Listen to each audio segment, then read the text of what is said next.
زما نوم سید آصف دی د ننګرهار د کرنې ریاست د تحقیقاتو ډپارټمنټ یو تن کارمند یم او دلته موږ سبزیجاتو فارم لرو. په سبزیجاتو فارم کې زه کار کوم. دلته موږ د بوتلو د باغچې یا بوتل ګارډنینګ چې ورته وایي هغه خلک چې په کور کې ځمکه نه لري یا د کور حویلې په مکمل ډول په سیمټو باندې پوښلي وي، کولی شو چې موږ د بوتلو څخه د بوجیګانو څخه همدارنګه د مختلفو سیستمونو څخه موږ استفاده وکړو او سبزي موږ تولید کړو په دغه کې. ګورئ محترمو دوستانو، دا د سیمټو یو بوجۍ ده چې دې کې موږ ډیران او نیمایي ډیران او نیمایي خاوره مچولې ده او دې کې 10 سوري مې ایستلي دي چې یو بوجۍ څخه موږ کولی شو 10 دانې کاوګان تولید کړو او په دغه ساحه کې په اسانۍ ساحه کې موږ د غوړو یو بوتل ایښی دی چې دې کې موږ اوبه اچوو. دا بوتل کې سوري دي او دغه سوري چې دي د بوجۍ ټولو برخو ته اوبه ورکوي. نو کولی شي چې د یو بوجۍ څخه موږ تر 10-12 اتو کاوګانو پورې تولید کړو، خپل ضرورت د رفع کړو، د سبزیجاتو ضرورت د دې په دې بوجیګانو کې موږ تنها داسې نشو کولی چې کاوه تولید کړو. مختلف سبزیجات موږ په دې کې تولیدولی شو. مثلا کولی شو چې په دې کې موږ دڼیا تولید کړو، کوم چې سطحي ریښې لري یا کمې ریښې لري. تراتیزک موږ دې کې تولید کړو او همدارنګه دغه نور سلاد چې د جرجیر په نوم سره یادېږي، دا کولی شو مختلف سبزیجات په دغه بوجۍ کې تولید کړو. خپل د اشپزخانې د ضرورت وړ سبزي موږ د دغه بوجیګانو څخه لاسته راوړو په ډېر اسان شکل سره. لکه مخکې چې ما تاسو ته ذکر کړ چې په موږ په سیمټي بوجیو کې مختلف سبزیجات کوم چې سطحي ریښو والا دي تولیدولی شو، خاوره ورسره مکس کوو او هغه پکې تولیدوو. نو د دې په څنګ کې موږ کولی شو چې دغه بوتلې پلاستیکي بوتلې چې دغه نه تخریبېدونکي بوتلې دي د زیات وخت لپاره زموږ محیط ګنده کوي، زموږ محیط خرابوي. نو کولی شو چې دغه پلاستیکي بوتلو څخه موږ غوره استفاده وکړو، ښه استفاده وکړو، خاوره پکې اچوو، د ډیران سره یې ګډوو او دا تقریبا موږ یو میاشت مخکې دې کې تراتیزک،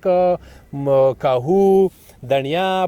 دا شیان هم پکې کرلي دي. کولی شو چې دغه په پلاستیکي بوتلو کې چې دغه طبقه یې موږ کټ کړو او دغه کې موږ تخم واچوو، تخم اچولی دی او دغه سبزي موږ لاسته راوړو. دا کولی شو چې د بامونو په سر زموږ زنانه طبقه بامونو په سر یې تولید کړي، د کور په حویلۍ کې تولید کړي، په مختلفو ځایونو کې کولی شي چې دې څخه استفاده واخلو او دا تولید کړو. دا ډېر ارزانه شی دی، دا نه تخریبېدونکی بوتل دی، موږ ورڅخه ډېر غوره استفاده کوو. تاسو وګورئ دا تاسو په عملي شکل ګورئ چې دا موږ د سیمټو بوجۍ په نیمایي اندازه سره د خاورې څخه او د کمپوست څخه ډک کړي دي او دې کې هغه مختلف قوي ریښو والا سبزیجات چې کوم چې کرم دي او په څنګ کې بروکولي او ګلپي دا موږ کرلي دي. تاسو وګورئ چې نیمایي بوجۍ موږ د کمپوست نه ډکه کړې ده او دا یو ورځ بعد په 2 ورځو کې یو دفعه موږ کولی شو چې دا د اوپاش په واسطه یو اوپاش دې ته اوبه ورکړو او دا دې څخه موږ مختلف سبزي دلته تولید کړو.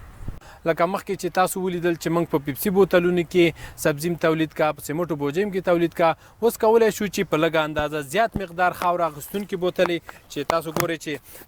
د غوړو بوتلې دي چې پلاستیکي د غوړو بوتلې دي چې دا نه تجزیه کېدونکي بوتلې دي، نو موږ کولی شو چې دا د خاورې څخه موږ ډک کړو او دې کې مختلف سبزیجات لکه کرم، بروکولي، ګلپي، کاهو، تراتیزک، مولی، ملوسرخک دغه شیان مکمل دغه سبزي موږ کولی شو دغه سلاد سبزي چې په دې کې تولید کړو. تاسو وګورئ دې ته موږ کولی شو چې د قطره‌یي آبیاري سیستم چې ډریپ اریګیشن ورته وایي چې یو بوشکه موږ وتړو هلته او د هغې څخه پیپ راتېر کړو، دا د قطره‌یي آبیاري په واسطه اوبه شي او هم موږ کولی شو چې دا د اوپاش په واسطه د لاس په واسطه تولید کړو. دا کیدای شي چې په حویلۍ کې په سیمټو باندې موږ کیدو، د بام په سر یې کیدو، په دیوالونو په سر یې کیدو، په مختلفو ځایونو کې چې کوم استفاده ورڅخه نه کیږي، مثلا دیوال سر دی، د بام سر دی، موږ کولی شو چې دا د کمپوست او خاورې څخه ډک کړو او کیدو موږ هر یو د غوړو بوتل چې دی موږ ته یو کرم، کاهو، همدارنګه مختلف سبزیجات کولی شو چې خپل د اشپزخانې ضرورت وړ سبزي د دې څخه پوره کړو او خپل اقتصاد د دې څخه موږ پیاوړی کړو. د کورنۍ باغچې یا کچن ګارډنینګ یو بله برخه چې موږ په بوتلو کې په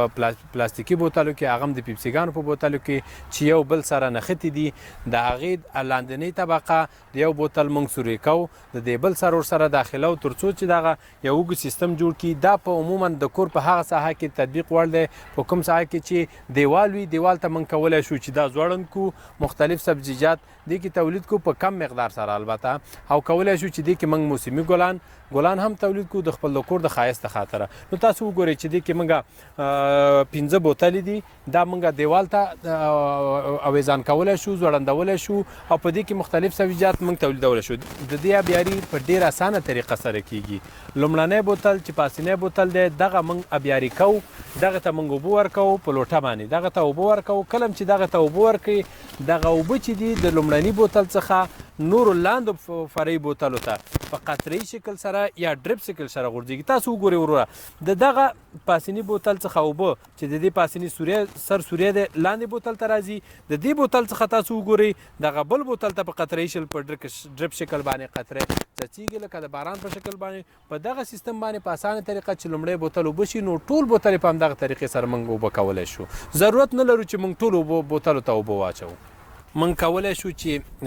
دغه سبزي چې په بوتلو مختلفو طریقو کې موږ تولید کړه. دغه یو بله طریقه ده چې تاسو ته موږ ښیو، نمایش یې ښیو. وګورئ دا پیپسي بوتلې دي، یو بل سره نښلولي دي، تړلي دي او دا پیپسي بوتل همچنان په لاندنۍ برخه کې سوري لري چې پاس بوتل اوبه شي لاندې ته خپله راچخېږي. تاسو وګورئ چې دا بوتلې په کوم طریقه موږ